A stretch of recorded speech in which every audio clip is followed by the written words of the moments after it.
مجھے ایک صاحب کہنے لگے کہ میرے ساتھ جاپان چلیے، تو میں نے کہا کہ میں یہاں کافی مصروف ہوں. تو انہوں نے مجھے کہا کہ آپ ذرا چل کے دیکھیے تو صحیح.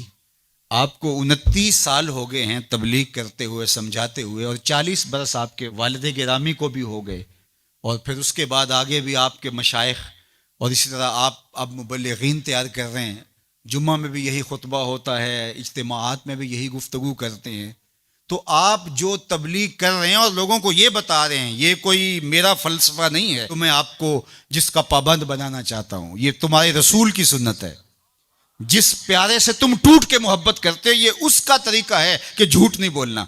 کہا سمجھا سمجھا کے 29 سال جس قوم کو ہو گئے ہیں، آپ جاپان میں دیکھیے وہ کر رہے ہیں، اور نئی اقدار کو دریافت کرنے کے لیے آگے بڑھ رہے ہیں. یہ تو کر چکے ہیں. وہ کسی دغا نہیں کرتے، جھوٹ نہیں بولتے، کسی سے فراڈ نہیں کرتے. ان کو کسی مذہب نے نہیں یہ بتایا. ان کی ماں کی گود سے تربیت ملی کہ جھوٹ نہیں بولنا. اس کی ماں کی گود سے تربیت ملی کسی سے دھوکہ نہیں کرنا، کسی سے فراڈ نہیں کرنا. کیا ہماری مائیں جو حضور پر درود پڑھنا سکھاتی ہیں، یہ کیوں نہیں سکھاتی ہیں کہ کسی سے فراڈ نہیں کرنا ہے، کسی سے دھوکہ نہیں کرنا ہے؟ ہم کیا ممبر و محراب سے ساری زندگی اب اسی مشن پہ لگے رہیں گے کہ یہ نہیں کرنا، اور دنیا کو تسخیر کرنے کا خواب شرمندہ تعبیر رہ جائے گا؟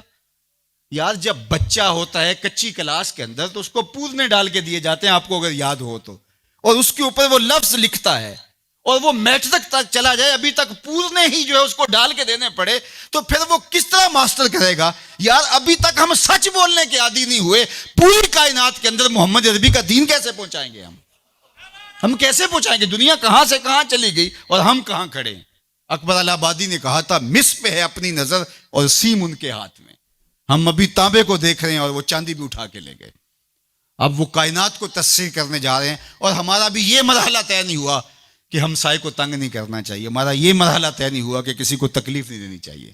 انسانی سوسائٹی، انسانی معاشرت کے خد و خال ہیں واضح.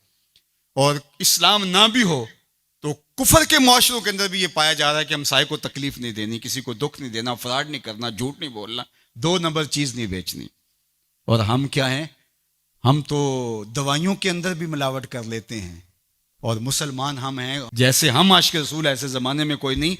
اور جو جان بچانے والی دوائیاں ہیں ان کے اندر بھی ہم ملاوٹ کرتے ہیں. ہمیں شرم آنی چاہیے. ہم کھڑے کہاں ہیں؟ دل مسلمان ہے تیرا نہ میرا، تو بھی نمازی میں بھی نمازی، پڑھے جائیں نمازیں، یہ ٹکرے ہیں اور کچھ نہیں ہے. ہمارا دین ہم کو ایک ایسی پاکیزہ زندگی گزارنے کی تلقین کرتا ہے.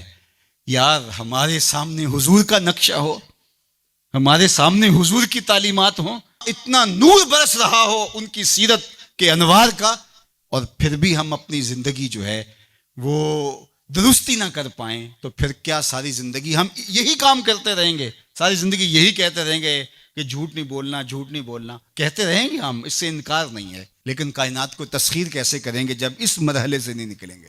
تو میری آرزو یہ ہے کہ دیکھو میں نے اپنی قبر میں جانا ہے، آپ نے اپنی لحد میں اترنا ہے. میں اور آپ اپنے آپ کو یہ مت سمجھیے کہ وہ سنورے گا تو معاشرہ ٹھیک ہوگا. معاشرہ ٹھیک ہو نہ ہو، مجھے ٹھیک ہونا ہے. مجھے اپنی زبان کو کبھی بھی جھوٹ کی بدبو سے متعفن نہیں ہونے دینا. مجھے کبھی بھی کسی کو اذیت نہیں دینا، چاہے وہ میرا ہمسایہ ہے یا میرا دشمن بھی کیوں نہ ہے. مجھے کسی کے لیے غلط نہیں سوچنا ہے، اور کسی کو نقصان پہنچانے کی منصوبہ بندی کی دور کی بات ہے. وسوسہ بھی آئے کسی کو نقصان پہنچانے کا تو اس کی بھی نفی کرنی ہے، کیونکہ میں اس آقا کا غلام ہوں جو رحمت للعالمین ہے. تو اس آقا کے لائے ہوئے نظام شریعت کو نافذ کرنے کے لیے ہمیں عملی قدم اٹھانا پڑے گا.